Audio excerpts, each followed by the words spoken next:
Welcome back, trainers. In this video, we're going to be going over the shinies that I did collect, as well as my son's account. So basically a comparison to a level 50 account to a level 27 account.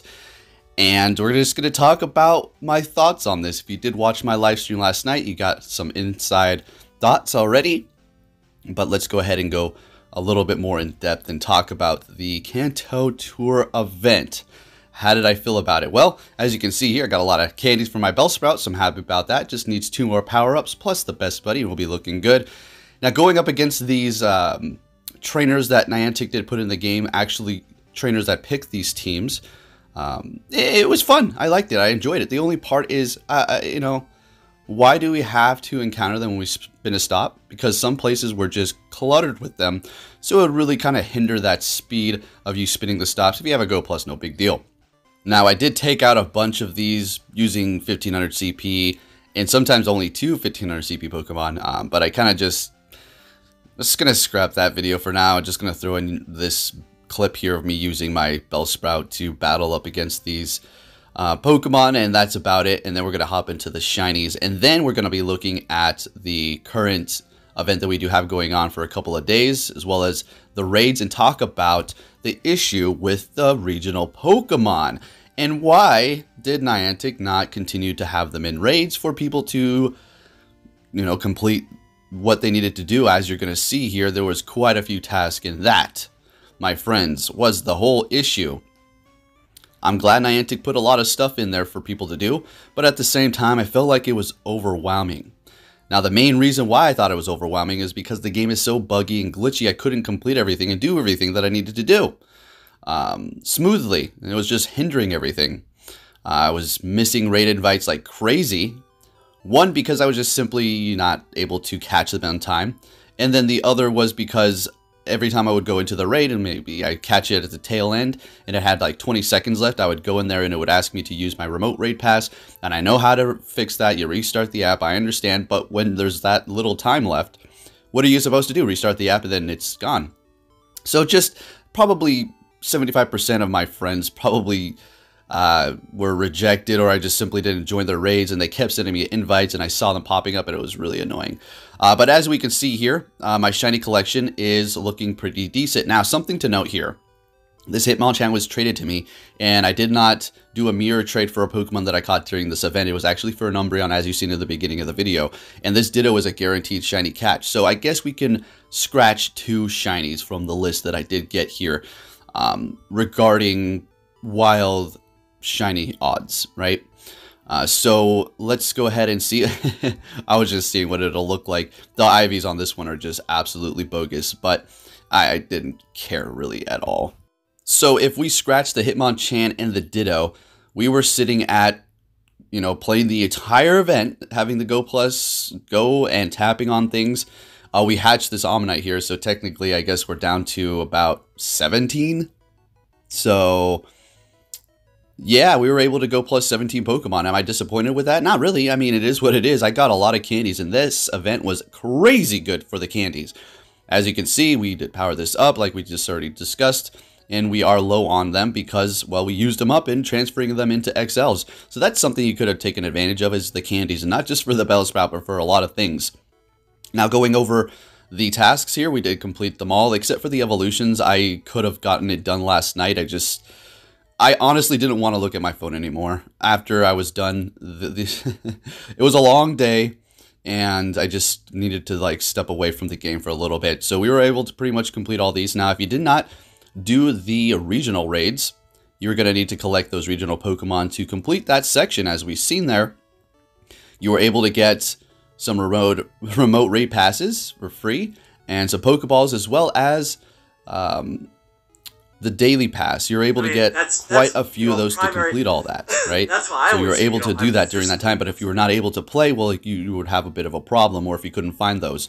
Now, taking a look at my son's, as you can see, he has 19 from yesterday. Now, what I did with this account, I have a catch device called the Dual Catchmon, where you can connect 2 accounts to it. I had mine, and then I connected his.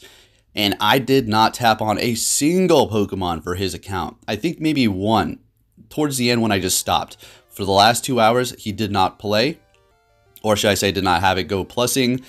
and as simple as that. So that's minus 2 hours compared to ours where we played for the entire event. This is a level 27 that found quite a few amazing shinies, including that Drowsy with decent IVs. Alright, so is there some sort of conspiracy? Oh, do the lower levels get better shiny odds? We've talked about this before, and I'm not really going down that route. I just wanted to show you the comparison here. Do I think that's the case? I think there's some truth to it to get people, like, you know, excited and hooked for it, but yeah, that's not what we're here to discuss. We're just kind of looking over the comparison. So I was able to get less shinies than my son's account that I didn't even tap on a single Pokemon, and I had the Go Plus running the entire time. Just so you can see his catches here, not even at 3,000. And he had quite a few shinies before this event. I must say that his shiny luck was crazy. The first day he made this account, 2 shinies, Pidgey and Skarmory. So yeah, there's that. Don't care if I didn't complete these. As you can see, if you have this certain situation for yourself where you need those regional Pokemon, you're gonna be in some trouble. Yeah, pretty much you're just gonna have to trade to collect those from somebody. Hopefully you're able to do that and get that completed for yourself. All right.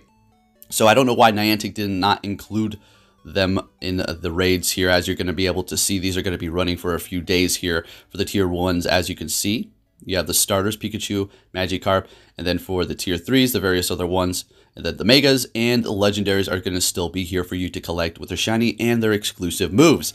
So yeah, it's pretty weird that they did not include that. So what you can expect to see for this event that is going to be going down starting February 21st until February 27th. The various different Pokemon that are going to be spawning in the wild. Very nice. You're also going to be able to get those exclusive moves for Venusaur, Charizard, Blastoise, Pikachu if you're looking for that Surf, all of the Eevee evolutions for Last Resort, and then Dragonite with Draco Meteor. You have some pretty good spawns in the wild. Honestly, I think I'm going to go out there and try to get some 5-kilometer eggs and top off the rest of the XL candies that I do need for that Bellsprout to completely max out. Other than that, you have new shinies to start hunting, I suppose. And yeah, you get to get those exclusive moves on those Pokemon. Pretty good still. If you have a good IV1 for that specific lead, you do not want to miss out on that. And again, I did mention this in my live stream. Could have still, you know, walked an Eevee, but I probably should have walked one of my hundreds to get that Umbreon going there for the Ultra League maxed out. Now taking a look at some of the field research tasks here. As you can see, some pretty good shiny chances for these Pokemon. And win a raid for that shiny Snorlax. I did not, unfortunately, get a shiny Snorlax, and that's what I was really hoping to get. Am I upset because I did not get it? Absolutely not. You know, it is what it is. Unfortunately, I didn't get it. Maybe I'll get it in the future. Simple as that. All right.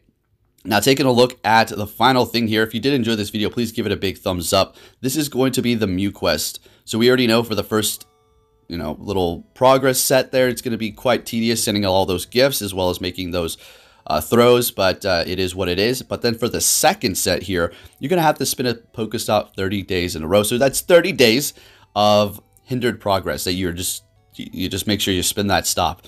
And then you're going to have various different other ones here, catching 30 different types or catching a specific type, 30 of that type. So yeah, you know, I don't really care. If they want to make it that long, no problem. I already got a Mew, it's shiny, no big deal. It is what it is. We're just going to have to wait for it. But there you have it, folks. Pretty crazy stuff here. Now, if I could have changed anything for this event, what would it have been? Well, I think for the ticket holders, it should have been at least 2 days. Simple. 2 days to do all this stuff a little bit more relaxed. It was very stressful. But with that said, I did enjoy it. I had a good time. Hope you enjoyed this video, and I'll be catching you all later. Thanks for watching.